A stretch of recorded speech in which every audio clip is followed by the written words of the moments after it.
Vakratunda Mahakaya Suryakoti Samaprabha Nirvignam Kuru Me Deva Sarvakaryeshu Sarvada.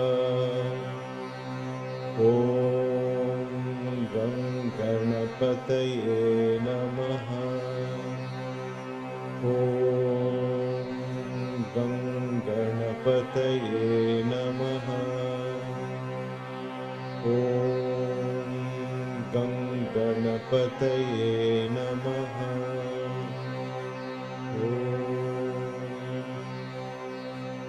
Saishwaraya Vidmahe Satyadevaya Dhimahi Tanna Sarva Prachodayat.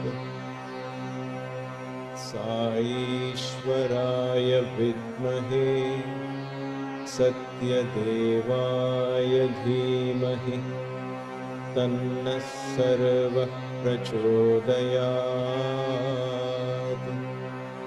Om Saishwaraya Vidmahe Satyadevaya Dhimahi Tanna Sarva Prachodayat. Ya Devi Sarvabhuteshu Bhranti Rupena Samstita Namastasyai Namastasyai Namastasyai Namo Namaha. Ya Devi Sarvabhuteshu Bhranti Rupena Samstita Namastasyai Namastasyai Namastasyai Namo Namaha. Ya Devi Sarvabhuteshu Bhranti Rupena Samstita Namastasyai Namastasyai Namastasyai Namo Namaha.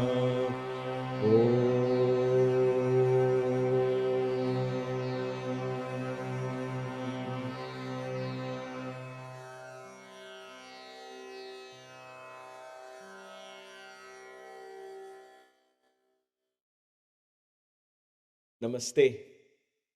Welcome to Kaivalya Yoga Gurukulam, KYG family, for another divine satsang where we continue to learn to tune into this cosmic energy, the energy that we adore, worship as the energy of the cosmic mother, the cosmic parent, in the form of the Sri Devi Khadgamala sloka. So to put things in context of where we are in the 16 petals, just to brush up a little bit of memory since we are starting after a while, the first one that we did was the first Avarna. The first Avarna means the first covering or the first gate, if you will. So there were three walls in this sheath or in this covering or in this gate. We had three walls and we had to cross all the three walls. And we saw that in detail. Now we are studying the second sheath. We have come to the second gate. So, and that is this circle within the square, if you will. The square with four gates from four different directions. And now you are in the circle of 16 petals. In the classes that followed this, we studied the importance of the number 16 with two different examples, though there are so many examples of all these 16 We studied two 16s. One 16 was what is the 16 stages of our lives from the time we were born till we get our name and we get our thread ceremony and education and wedding and the final rites, and all of that completes the 16. The second 16 we looked into was the 16 types or the 16 phases in a ritual where you meditate on the deity, you invoke the deity, you welcome the deity, wash the feet of the deity, wash the hands of the deity, offer food for the deity, offer water, and so on and so forth. So ending with Arati. So that was 16. Now when we come to the Devi Khadgamala itself, these are of course called the 16 petals. You will see that Shodasa Dala, 16 petals, it's more than just, the word petals is a very simply, a very soft way to introduce a very cosmic energy.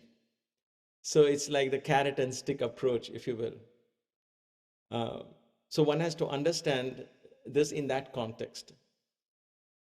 So in this second Avarna, we have covered now about 10 of these 16 petals. So I'm not going to go through all the 10. I know we covered from 1 to 9 already. And we will come to that in this class because I want to draw the distinct features of these 16 petals and how powerful they are. We will get the whole context of it. So bear with me till the end of this class. So this was where we were in the last class. We touched upon courage, which was Dhairya Karshini. These are all Akarshana Shaktis. Akarshana Shaktis. Akarshana Shakti again is those which are powerful in their attraction. In other words, you and I identify ourselves with these Shaktis. I say, I am fearless. I am full of courage. I am not. The Shakti is expressing itself through me in the form of courage. That is how we need to understand and express, but we don't do that, right? So we assume I am, and that's why we say I am happy, I am sad, I am this, I am that, tall, short, and so on. So we identify ourselves so strongly with these Akarshana Shaktis, one of them being courage, that we think we are that. But it is actually the divine cosmic energy expressing itself through us in this form. And the more we begin to understand each of these expressions, like we have done it again and again, revisiting it, the reason why I'm perhaps repeating myself more than necessary is because that's how I taught myself. To constantly remember this constant integrated awareness that Baba talks of is not a very simple concept. So how do we remember that every word, a sound that is emanating from my mouth, is an energy of Devi? So in the absence of courage, I miss this beautiful, let me put it this way, if there is a circumstance when I can actually show courage, allow courage to express itself, and then if I bring fear, then I might miss this chance of Devi, allowing Devi to express herself, this cosmic energy to express herself through me. These are all the Shaktis. These are the Shaktis that empowered Shiva and Vishnu and Brahma. Because their Shaktis are what? Shiva's Shakti is Shivani, Parvati, all of that, Durga and all that we call. Vishnu, Vaishnavi, Lakshmi, and Brahma is Saraswati. So all these gods derive their power through their Shaktis, through the energies. And that energy is what? That energy is nothing but Parashakti. So the energy now is worship, the cosmic energy that expresses itself through the gods, through demons, through the elements, through everything. This cosmic energy it's a play of consciousness. And in that play of consciousness, she projects all these energies and creates a myriad of creation, a kaleidoscope, a beautiful painting for her own pleasure, if you will. We say her because we give it a feminine principle because of the creative energy. We've discussed all this earlier in the classes as well. So we talked about courage in the last class and we linked it to the petal right across and below, which was buddhi. So buddhi is linked to courage and we'll come to that. Then comes the smritya karshini. Smritya is remembrance. Remembrance is also a divine shakti. Remembrance is also considered a vritti in Patanjali's Yoga Sutra. When we come to that, we will understand the other side of memory. All vrittis means modifications of the mind, modifications in the chitta. So all vrittis are not bad. Patanjali himself says, klishta aklishtaha. So there are some which cause inflictions and some which are not afflictions, and some which don't cause afflictions. So they have klishta and aklishta vrittis. Smriti is one of the vrittis. Smriti, here smritya karshani. We are defined by our memory. Memory is so close to us, not the things that you did yesterday that you have to remember. That is one part of memory, right? But memory shapes us. If you were to go to a matchstick now, light a matchstick, would you touch the flame of the matchstick? You just won't. You don't have to think of an experience or the time you learned that fire will hurt you or a flame will hurt your finger. All of that. You don't have to think. It's not a memory in that sense, but that memory has become so ingrained that when you light a matchstick, you're going to be very careful while you're lighting the lamp at the altar. It's going to be natural. How are you so careful with that lamp, with the fire? Because at that moment, there is a memory that is stored that has become a deep-rooted behavioral pattern. So imagine every act of ours, the way you sit, the way you talk, the way you react impulsively to situations, are all memories that have defined you and me. And then we keep falling back to those memories. They become a home, nevertheless a false home, but they become a home for us to go to define, this is who I am, we say. Either proudly or sometimes not so proudly, this is who I am. I've always been like this. We say that. Where does that definition come from? It comes from a deeply held memory. And just like all the senses, if we don't understand this power, we allow ourselves to get drifted. We define and we stick to that definition of who I think I am, and I just keep going. We don't allow this Devi to completely express herself through us, going deeper into the memory. What was I before this? What was I before I was born in this world? What was I before that? And thus we keep going back to the foundation of all memories, the I am principle. You and I have forgotten that we are the divine ones we are seeking. I am seeking myself. You are seeking yourself. There is no other way to explain this. It sounds very untrue, very radical maybe. You might say, no, I am seeking God. But that God is who? Ask yourself, where is this God that I am seeking? It's me. It's me that I am seeking.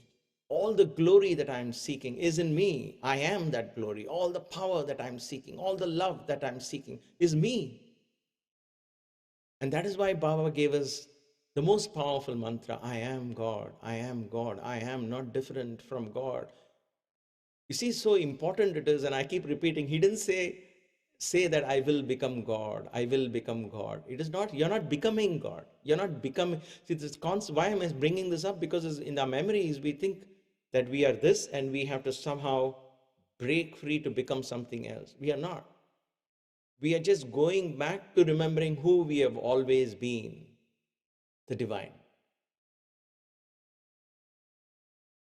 It could be very simple or it could be very difficult. If we think it is simple, it is simple. If we think it is difficult, it is difficult. Remembrance. And therefore, memory becomes a divine shakti. A divine shakti. It is linked to the ahankara karshini in the third petal down there. We'll come to that. The link is there between ahankara and smriti, memory. We talked about the water from the tap, water from the tank above your building, water tank above your home perhaps, and then there's water tank in the city, water in the reservoir, water coming from the sky.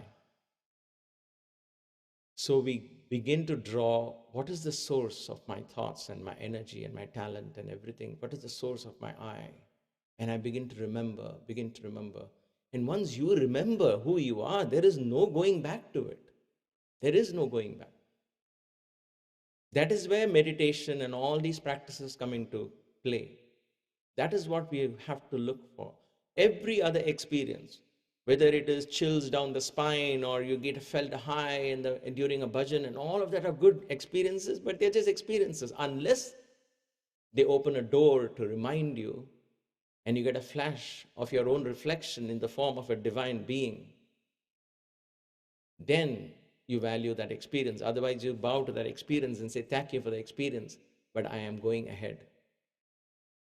So we talked about smritya karshani, the attraction of memory is so powerful that I identify myself with the memory. I sometimes stay in a prison-like cell created by that. So I take a tiny fragment of this divine energy called memory and I'll stick to it.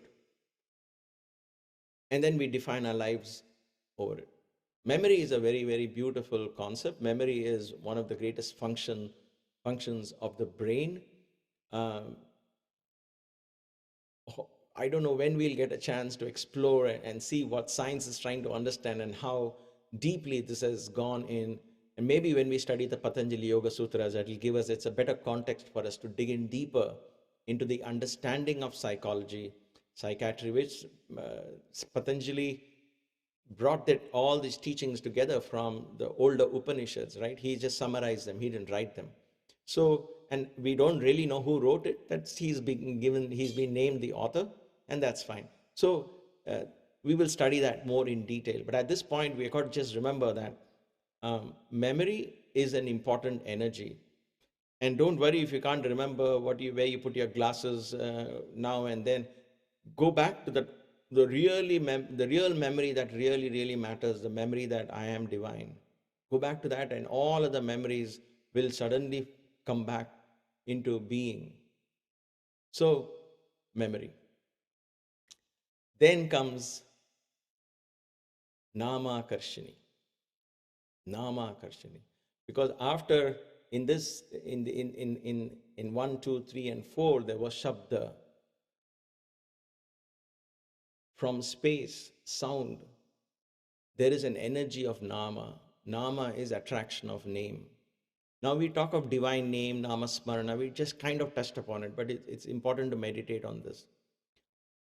In the same manner I have allowed memory to define me, I have allowed my name also to define me. I identify myself so much with my name. It's not wrong because somebody says, who are you? I have to say, I am Sundar, right? I can't say, I don't know. So I have to say that, and that's okay. But in my meditations, if I say Sundar is not experiencing something, I'm struggling so much, I'm not seeing any light, I'm not getting experience, I'm caught up in the same, going back and forth. So the question comes, who am I? I say I am Sundar. Sundar has been struggling so long. Sundar has tried yoga, Sundar has tried meditation, Sundar has tried bhajans, he's done this, he's done that, but Sundar is not experiencing. So Sundar. I have become so attracted by my name that once again I have defined myself by my name. But every name that we chant could be ours. And therefore the power of Nama Smarana, name and memory.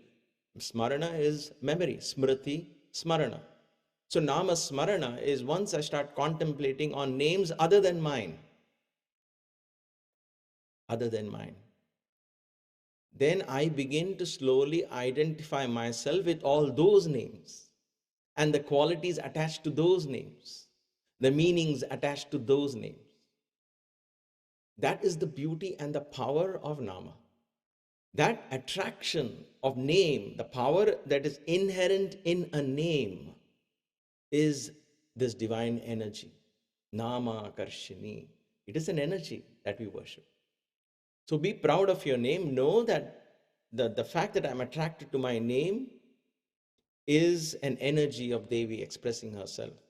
But that is one small little fraction through my name. Imagine if I open my heart to identifying myself with all her 1,000 names.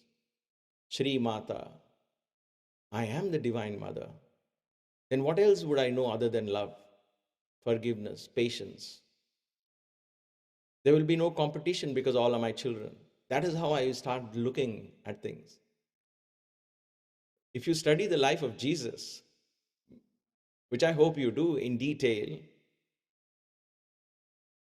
the idea of love is so explicit. Selfless love, unconditional love. We don't want to. You know why? Because that is very scary for us. He says, oh, I don't want to get crucified like Jesus. I can't. That is the energy of that. But he was able to do that because he identified himself with the name of God. I am the Son of God. He said, I am the messenger of God. He said, I am God. Right? So he went from Jesus to being the Christ. So there is that power in the name, just as there is power in the memory, just as there is power in courage. Every single one is there is an attraction power, which you and I experience already, but it is a fraction. So let us not simply close the doors and just stick to one name. Let us be attracted to all names and assume and understand that all these names are part of us and we can absorb those qualities. That is why there are 108 names that we chant. There are 1008 names that we chant, hoping that the mind will slowly begin to absorb the meaning and the attraction and the power of these names. And that is why it is very important for us to understand the meaning. Otherwise, bhava doesn't come. You will not know what you're doing. It becomes a dogmatic ritual, right? So that is there. But there is energy in the sound as well. But imagine along with the energy of the sound, we bring in meaning. Then suddenly it's like a flower blooming. It blooms. All right. Now comes a very interesting attraction. The attraction is bija karshini. Bija karshini. The attraction of seed. Bija is a seed. A seed. And it is directly in opposition to the petal there, which is sparsha, touch. Sparsha or touch. That is the petal that is opposite to this. Touch, all right, touch, we talked about shabda, sparsha, right? Shabda, sound, shabda, space, sound in space, they can be connected. How is touch connected to seed? Because we think of seed as a seed that you plant in the ground. But therein lies the answer. A seed by itself, I'm first establishing the link. Sparsha is touch. Touch as the Vayu principle. Touch is prana, is life force. Touch is what really is brings life to us, right? A seed by itself does not sprout. It has to be planted into the ground. In other words, it has to touch the ground. It has to go into the soil. There has to be a physical contact of the seed in the ground. Then magic happens. A mother can give birth to a child, but if she doesn't touch the child, there is no magic. There is no love, there is no bond that is established. It's a well-known fact that as soon as a child is born, there is touch involved. The mother feeding the child and all of that is separate. It comes later, but just the touch, the embracing of the child, holding the child in the arms, the touch is such an important thing that plants the seed for love. Our very first action when we like someone, if it's a child or if it's a friend, our hands reach out to touch. We just shake a hand or pat the back or squeeze the arm or give a little hug. Whatever it is, that is our touch plants a seed of love in their heart. So seed is bija karshini. That planting of seed, that energy that is contained in the seed is Devi's energy. And that is a very powerful energy because that is energy in a seed form. The seed has the DNA of the whole tree in it, right? A little drop of semen has the DNA of a whole human being in it. That's the power of the seed, the bija. And that is, in this context, understand Bija Mantra. Aim, Kleem, Sauhu, Sauhu, Kleem, Aim. Aim, Kleem, Sauhu, Sauhu, Kleem, Aim. Aim, Kleem, Sauhu, Sauhu, Kleem, Aim. Aim, Kleem, Sauhu, Sauhu, Kleem, Aim. Aim, Kleem, Sauhu, Sauhu, Kleem, Aim. Aim, Kleem, Sauhu, Sauhu, Kleem, Aim. Aim, Kleem, Sauhu, Sauhu, Kleem, Aim.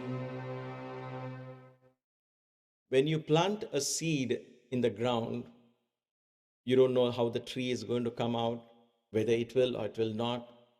You don't have to show excess emotions to that, nothing. You just have to plant and obey the simple rules of how to plant the seed, how deep you have to plant the seed, and you have to simply nurture it, provide nutrition to the seed, and nurture the life of the seed, water it regularly, and so on, protect this. That's all you have to do, right?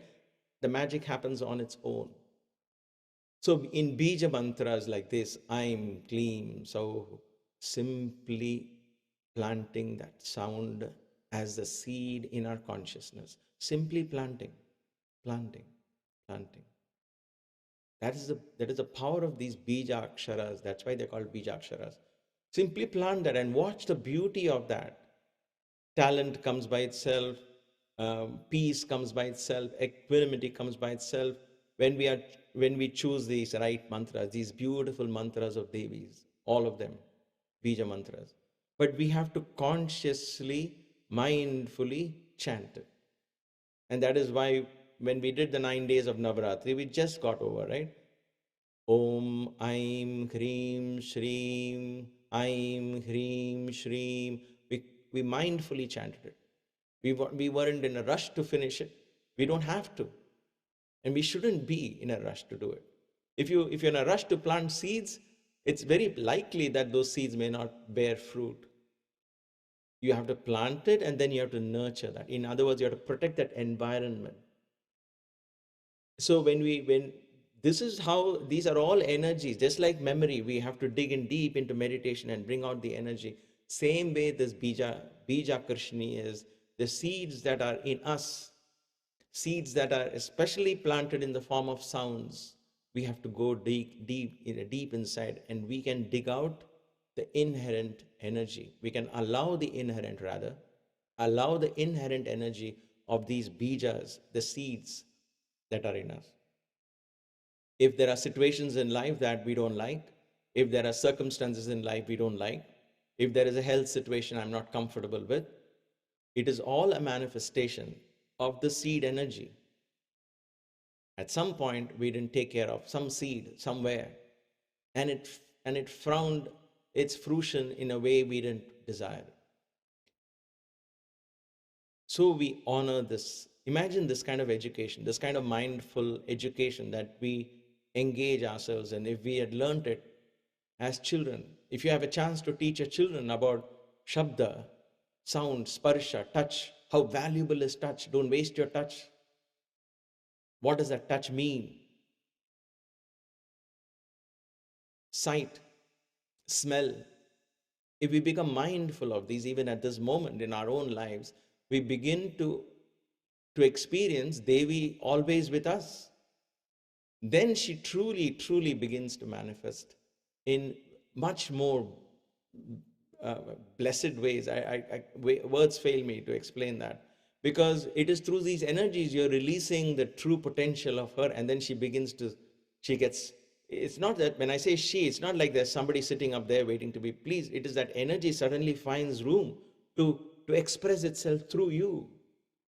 And you become a medium through that expression. Imagine the joy of the flute in Krishna's hands when Krishna would play beautiful melody. The flute didn't need any credit. The flute was just happy that Krishna was playing the melody, and his divine melody came through the flute. So the symbolism of a flute is to be hollow, to allow the divine to express itself through the flute, and only melodies will happen. It is in the same manner. All of these akarshana shaktis, these energies which are so powerful in the attraction, we have to capitalize on them. That is the learning of the second avarna. And as we go, it becomes more and more meditative, more and more deeper. We're just touching the surface, right? Then comes Atma Karshini. Atma Karshini. So Atma Karshini is directly in opposition to Rupam.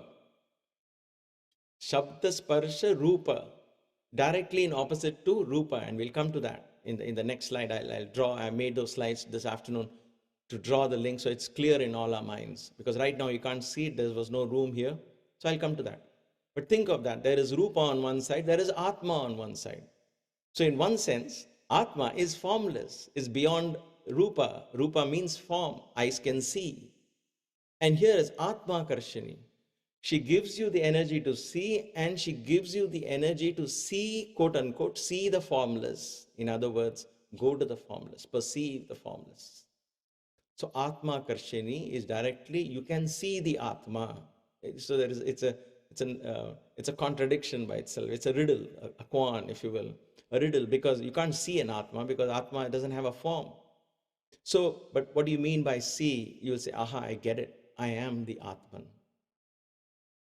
I am Atma Brahma, we say in Sanskrit. So, one of the Mahavakyas of the Vedas.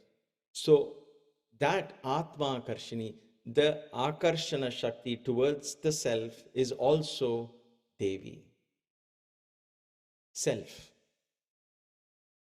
Self. So, I get to see the true self. So, she's giving you the memory, she's giving you the seed, she's giving you all of that energy. If we tap into it, she's also giving us the energy to go deep inside and tap into the Atma. And that energy that attracts us towards the Atma is also her. So that is Atma Karshini. And then you have attraction of the Atma. And then you have the Amrita Karshini. Amrita Karshini is attraction of immortality. Amritam is actually nectar, a taste of nectar. This nectar is the experience of nirvana, the experience of samadhi that Patanjali talks about, the experience of immortality. That's what it is. Amrita Karshini, Amrita. The name is a very sweet name, right? Amrita, Akarshana, and that attraction towards this. Why am I saying experience of Amrita? Because it is directly in opposite to rasa, taste. Taste is the only one, like we said earlier, taste is the only one that gives you an idea of experience. Otherwise, it's borrowed experience. I've read in a book, we are Atmans, we say. I've heard Baba say we are Atmans, we say. I've heard you say that, we say. I've seen it in a movie, we say. But what is my experience? Have I tasted the Amrita? Have I tasted the nectar of immortality? Have I got a glimpse myself? And therefore, I need to awaken this Akarshana Shakti, this attraction. And therefore, we need to understand and appreciate and revere the sense of taste and not abuse it. Because when we revere the sense of taste, which is directly opposite to this, that will give us the energy that will open the doors to this tasting of immortality.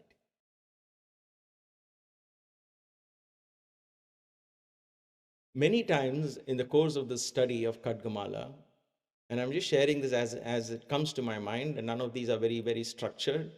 I allow the heart and the mind and the intuition to guide. Many times when we study these, we may get into a complex or an understanding that somehow these are all logical steps, that I have to go through this step, then I have to go through this avarna, then I have to go to the third avarna, then I have to go here, then I have to go there. And finally, only I can go there. Oh my gosh, I'm struggling in the first avarna itself. I don't know when I will go to the ninth avarna or the ninth gate. And we think of these gates as logical patterns. And that is okay to begin with. That is okay to understand that it is a complicated path, a spiritual path. But in the sadhana, once you engage, begin to engage in this, once you understand the whole Khadgamala, the whole Sri Chakra, and once we start doing this in a routine manner, all the time being mindful of all these energies, there is no logical way there. Any of these energies will directly take you to the presence of the ultimate Shakti. And therein lies the power of this whole practice, this whole mantra. And that is why we need to understand and study it in very great reverence, slowly and steadily. Even if it takes 5 years to understand this, it doesn't matter. If it takes 5 lifetimes, it doesn't matter. And it's really not such a complicated thing to understand each of these petals, meditate on each one. One name a day, that's good enough. Just one name, like Amrita Karshini. I'm going to meditate on this Amrita Karshini today. There will be 182 names. Guess what? It's 6 days, 6 months in the year. There is Uttarayana and Dakshinayana, 6 months, 6 months. There was a reason why they came up with this 182 names.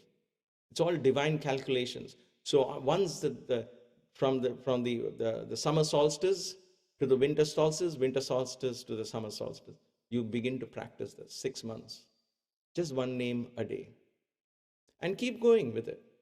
One of these days, one of these Shaktis will say, okay, I'm your friend. You have really pleased me. And she takes you straight and gives you a glimpse of the Divine Mother, the infinite Shakti. And so that is what we hope for in our sadhana, right? It doesn't mean you have to do it consciously, and there is really no hard and there's no, how do I say this, a very clear-cut way to know, okay, I've graduated from gate 1 to gate 2. I'm now going to graduate from gate 2 to gate 3, and there are 9 gates. And look at the others struggling on gate 1. Look at me, I'm on gate 4, or vice versa. No, it doesn't work like that. This is to give us an idea of the complex structure that lies within us. At the end of this, I hope, at the end of the study of the Sri Devi Khadgamala, I hope you and I will appreciate that the Sri Chakra is in me. I am part of it. And this is, all these energies are here. And therefore, I need to be mindful, revere every single energy that is manifesting itself through me in the form of my thoughts, my words and deeds. And then you will begin to see how work becomes worship. Every act becomes an act of excellence to the best extent you can, right? That's the beauty of it. So this Amrita Karshini, which is immortality, is an amazing energy that lies within us, one of the petals. And then the last one. Look at the beauty of this. The last one here, what would you think? And I think if we didn't know Khadgamala, we would say, what is it going to be? We have touched Amrita, we touched Atma, we did Amrita Karshini. Now it must be something Brahmanda. Look at the beauty. Sharira Karshini comes to body. That was the last thing you would expect, right? This is why experience can be realized in our lifetime. This is why. Because everything can be experienced in and while we are in this body. Experience, spiritual experience, liberation, nirvana is not some afterlife thing. Please don't say, when I'm dying, I'll never come back, I'm going to attain nirvana. If we don't taste it when we are alive, it's very likely we're going to come back.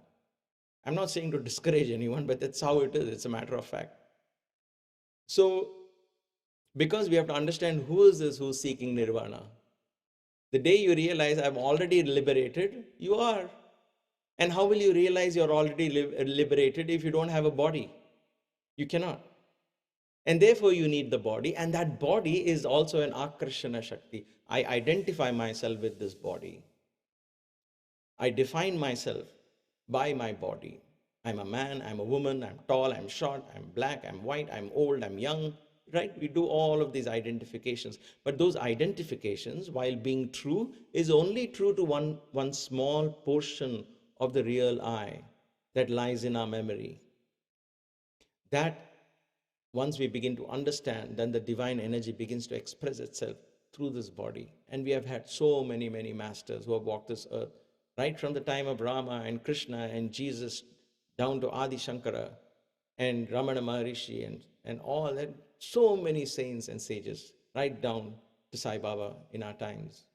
So we have seen this Akarshana Shakti expressing itself through the body, and it is possible for that expression through your body as well, if your body can be rendered uh, so clean and so pure, so unconditional, so empty, as it were.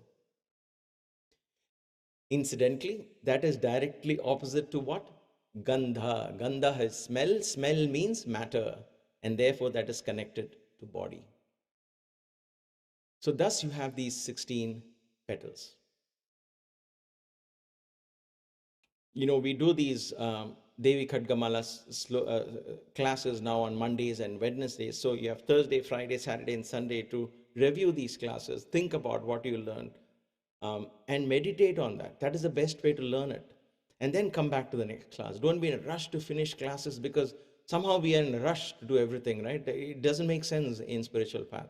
We have to be completely immersed in the meaning, understanding, and proceed with that. So where were we in this? Let's see this.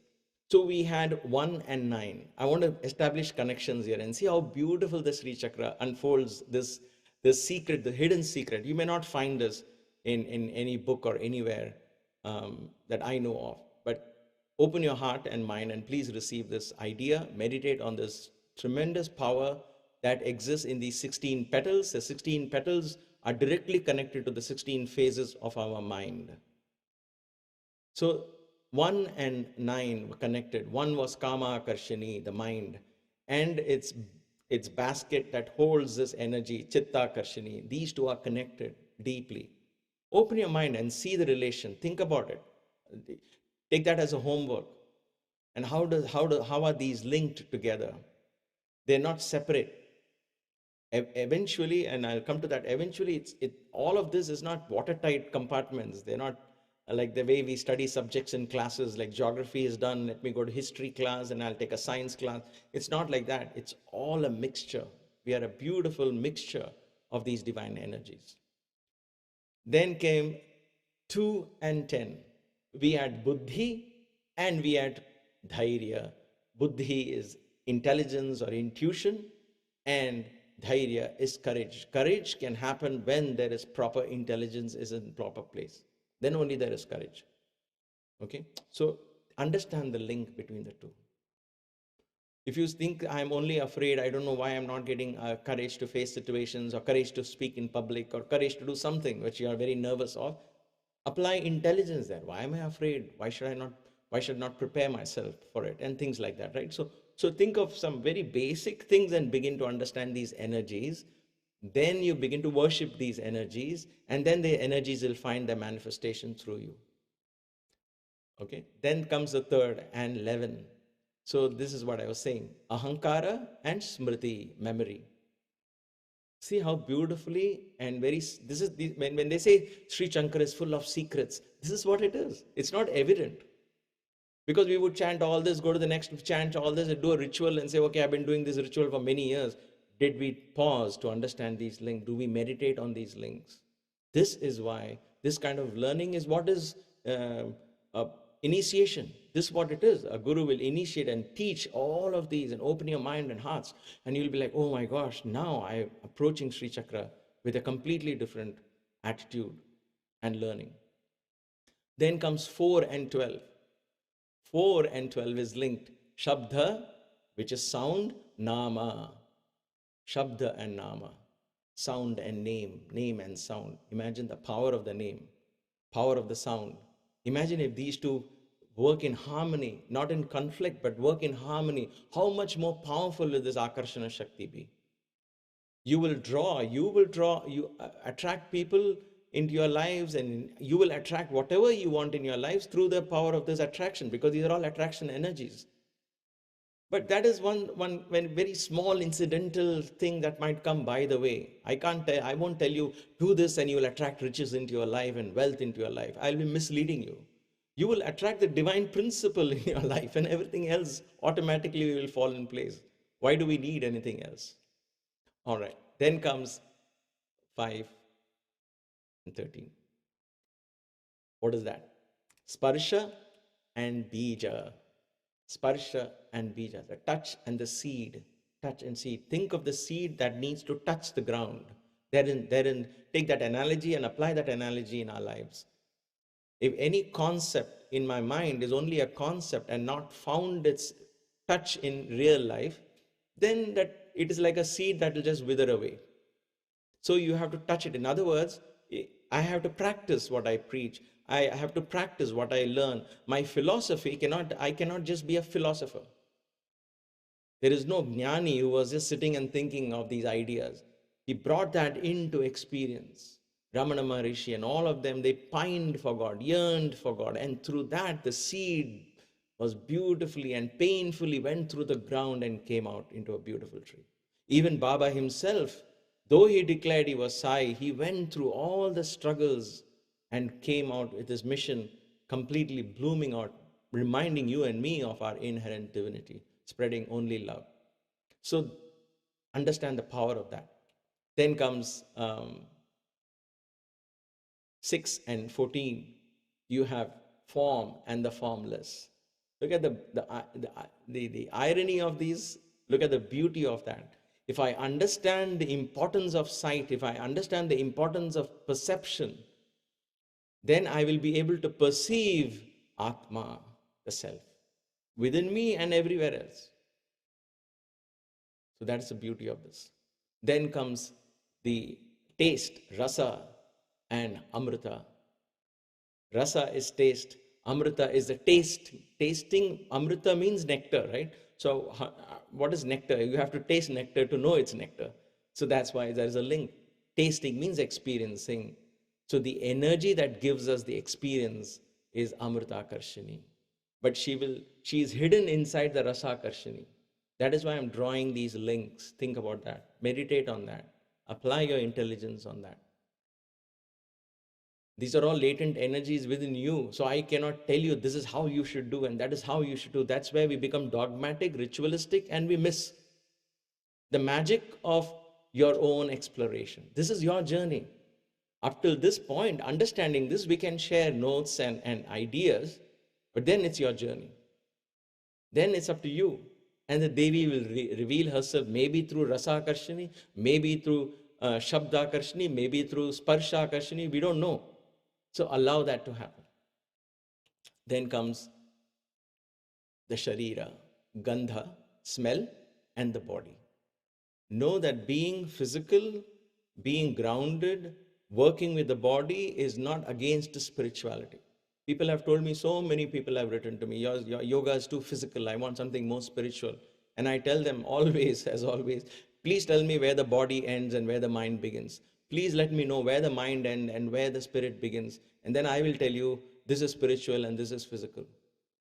Can anyone decide, even to this day, with all the advance in science or even with great advances in meditation, can you say this is exactly where the body ends and this is where the mind begins? Or this is where the mind ends and this is where the spirit begins? No. They are so interwoven into each other that the body is an expression of the spirit. The body becomes an expression, a vessel through which the mind expresses itself. So spirit into the mind into the body, Annamaya Kosha, Pranamaya Kosha, Manomaya Kosha, Vijnanamaya Kosha, Anandamaya Kosha. So these are all sheets that contain, one is contained into the other. So this is what it is. So Sharira, body, is a temple.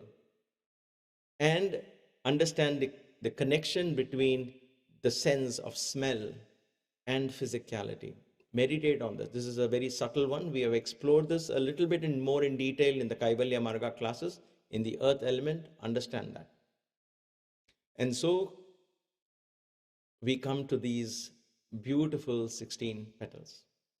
And lastly, I want you to see how powerful is this. That's why I said in the beginning of this class, don't just think of these as petals in a flower where you can take each petal out individually and decorate the altar, like Maya just did the Sri Chakra today in the 16 petals. She has put 16 petals. Can you show that, Maya? Whenever, if you can.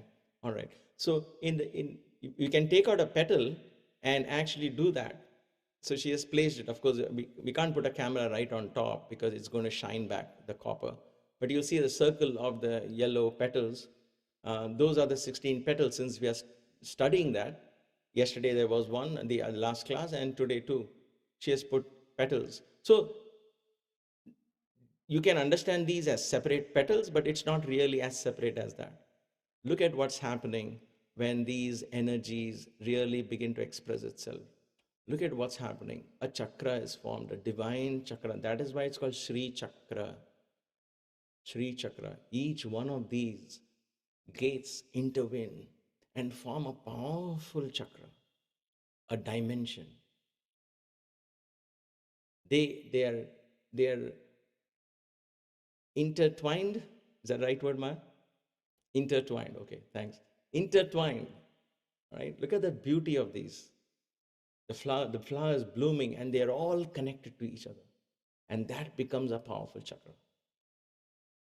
Just these 16 petals alone can hold us for weeks on end on meditation.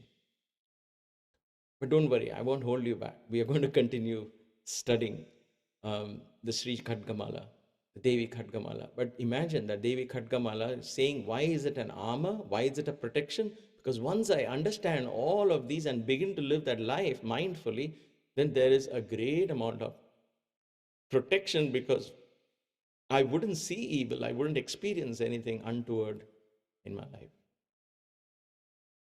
Let us pray to the divine to guide us into deeper understanding, deeper darshan, the vision. Let her guide us. We simply are instruments enjoying this path.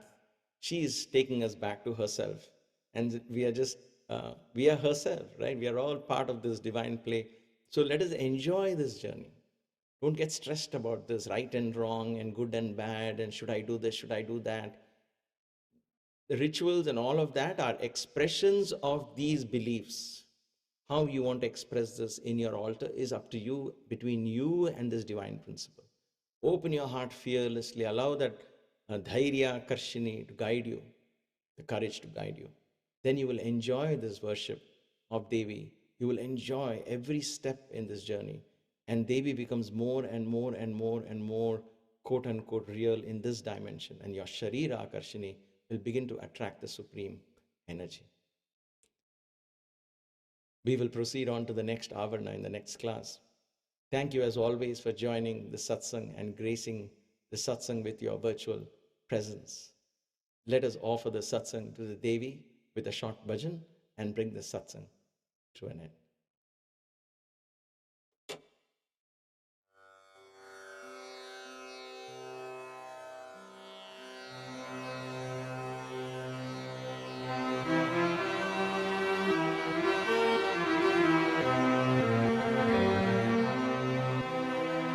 Aim clean so clean aim clean so clean aim clean so clean aim.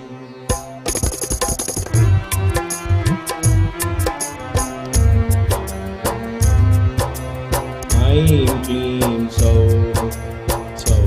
clean aim clean so clean aim clean so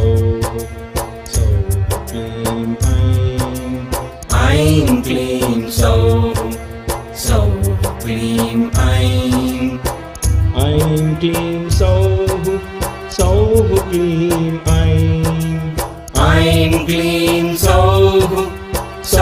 clean I'm clean so clean I'm clean so clean I'm clean so clean I'm clean so clean I'm clean so clean I'm clean so clean Devi Bhavani Jagat Janani Devi Bhavani Jagat Janani Devi Bhavani Jagat Janani देवी भवानी जगत जननी मंदहासिनी आनंददायिनी मंदहासिनी आनंददायिनी मंदहासिनी आनंददायिनी मंदहासिनी आनंददायिनी देवी भवानी जगत जननी देवी भवानी जगत जननी ऐं क्लीं सौः सौः क्लीं ऐं क्लीं सौः सौः क्लीं ऐं क्लीं सौः सौः क्लीं ऐं क्लीं सौः सौः क्लीं ऐं क्लीं सौः सौः क्लीं ऐं क्लीं सौः सौः क्लीं देवी भवानी जगत जननी मंदहासिनी आनंददायिनी देवी भवानी जगत जननी देवी भवानी जगत जननी मंगलकारिणी कारुण्य रूपिणी मंगलकारिणी कारुण्य रूपिणी मंगलकारिणी कारुण्य रूपिणी मंगलकारिणी कारुण्य रूपिणी नारायणी देवी नारायणी नारायणी देवी नारायणी महिषासुरमर्दिनि अम्बे भवानी मा महिषासुरमर्दिनि अम्बे भवानी देवी भवानी जगत जननी देवी भवानी जगत जननी ऐं क्लीं सौः ऐं क्लीं सौः सौः क्लीं ऐं क्लीं सौः सौः क्लीं ऐं क्लीं सौः सौः क्लीं ऐं क्लीं सौः सौः क्लीं ऐं क्लीं सौः सौः क्लीं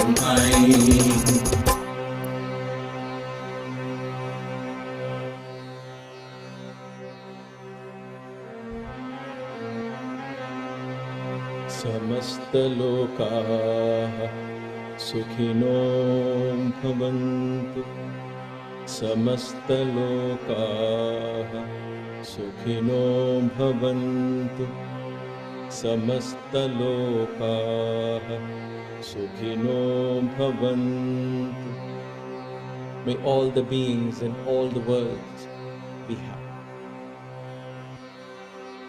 जय बोलो पवन सुत हनुमान की जय सियावर रामचंद्र की जय सतगुरु साईनाथ महाराज की जय नमः पार्वती पतये हर हर महादेव।